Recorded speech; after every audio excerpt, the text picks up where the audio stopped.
Bu dunyodagi eng sovuq shahar. Bu Yakutsk bo'lib, u Sibirda joylashgan. Bu dunyodagi eng sovuq va eng kam aholi yashaydigan hududlardan biridir.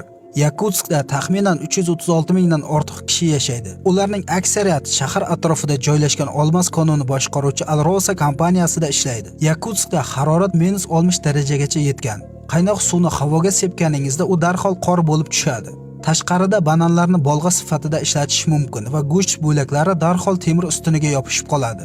Odamlar uzoqqa yurishga jur'at etolmaydilar, chunki 10 daqiqadan ko'proq vaqt davomida tashqarida bo'lish muzlashga olib kelishi mumkin. Mashinalar doimo ishlatilgan holda saqlanadi, chunki ular o'chirilsa qayta yoqish juda qiyin bo'ladi.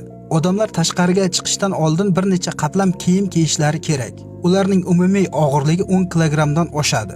Tashqarida harakatlanish paytida juda ehtiyot bo'lish kerak. Bu yerda yangi sabzavotlarni topish qiyin, lekin go'sht juda ko'p va arzon. Mobil telefonlar tashqarida uzoq vaqt ishlamaydi, chunki ular tezda o'chib qoladi. Agar sizga bu yerdan yashash uchun uy berilsa, ko'chib kelishga rozi bo'larmidingiz?